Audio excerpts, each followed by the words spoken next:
But here's our next concern. Our next concern is we could start looking at this on an even deeper level, and we could say, the model is not always, it's not always just two elements, the model and the background. Because suppose this was a beauty shoot, suppose this was a hair shoot, then the client might really be looking at her hair and saying, well, I need to see her hair even better than you did it in your photograph. And in that case, I could look at the photograph and say, rather than go model background, maybe I'm going to say the model's hair, the model's face, and the background. And now I've turned this into 3 elements instead of 2. Go to the next slide. So I'm going to show you a different lighting setup. This is one that I might use for beauty, where we're going to start breaking down this principle a little bit deeper. So we swapped out our light. We changed our light modifier. We went from the large umbrella to something called a beauty dish. And a beauty dish is always kind of funny to me because, like, you would think, well, they call it a beauty dish, so it's going to make everyone look beautiful. And that's not what it does. So here's my rule for a beauty dish. You use a beauty dish on beautiful people. Okay, so if you've got Michaela, and she's in her 20s, and maybe even younger, I'm not even sure, and she's got beautiful skin, and she's got a beautiful face, and she's got good cheeks, and big bright eyes, and nice eyebrows, I can put a beauty dish on her. But I'm not going to take the beauty dish on my executive portrait where I've got the 45-year-old guy who works for a record company. He does not get the beauty dish, and you will see this done all the time. Executive portraits shot with a beauty dish. In my opinion, it makes no sense at all. It is not a flattering light on someone of that age. It's a flattering light on Michaela. It's not a flattering light on your mom. Okay, so step in a second, please, Michaela. So Michaela comes in.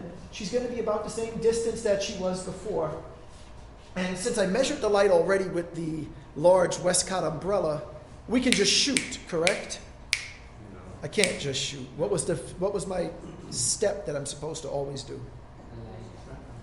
Measure. I have to measure the output of the light. So we've changed our light modifier, so before I consider myself shooting, I'm going to measure the output of this particular light.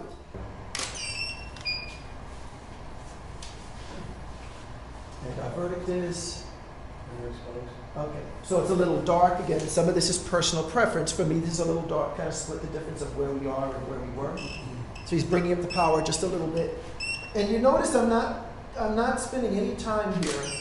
I'm not spending any time talking about like what power setting we're on or exactly what aperture. I'm just trying to make you understand a principle of just adjusting it to where you like it. That way we're doing this in a non-technical sense. So where are we now? Let's lower me down just a little bit. Just go like 2 clicks down from where we are now. Right there. Right here. Let's see what we have. Good. Okay, so this is correct. I'm good with this. Let's have you come forward straight. You're going to be very careful that you don't move your feet. Keep your foot right foot where it is. Come flatter to me so that you're flat to the camera like this. Right? Put your hands behind. Put them behind you like this. Good. Just like that. I'm just going to do about 4 shots. Okay, right there. Do just a little bit of a smile now. Relax the teeth. Let's see the teeth on the smile. Good. This time it's no smile. Try to hide this strap if you can. Just try to hide that. So no smile, just really work eyes right to the camera now. Just like that. Beautiful. We've lit the model with the beauty dish. We lit the background with the background lights. But again, my client is a hair person, and a hair person says, the shot looks pretty good, but I can't see the hair the way I would like to see the hair. So we're looking at the hair as a different element, and we're saying, I used the beauty dish to light her face because I like what it did with her cheeks here. See this, Michaela, make sure you take a look at this too. See how nice her cheeks look here? They're lit here, and we got a little bit of shadow on the side there.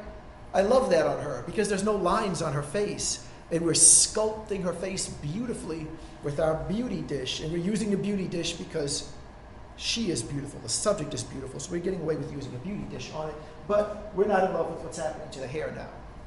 So we're going to light the hair separately from her face. So we grab a light from the hair.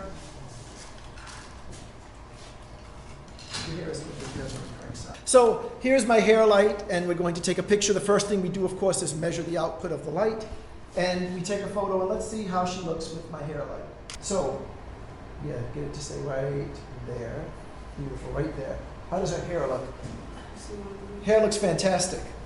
I love her hair, but there's a problem with the photograph. Too much light on the face now. Too much light on the face. Adjust Right. So what principle did we violate? You didn't isolate the light. Right.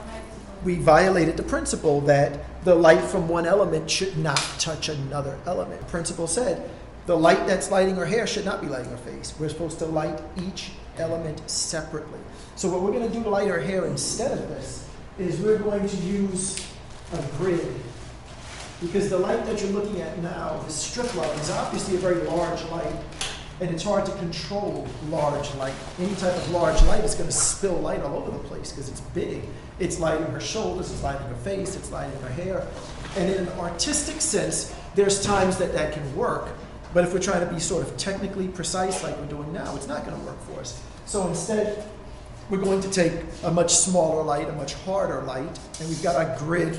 The grid that I like to use a lot is a 5-degree grid. It's sort of like the secret grid to me, because when you buy a grid kit, it'll give you 4, and it's always the same 4, right? It's a 10, 20, 30, and a 40, and it'll give you a 5, but I find the 5 can be very, very useful in isolating things like hair.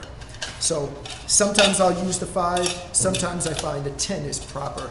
This one is a 5, and we're going to see if it's correct, or if we would rather be on the 10.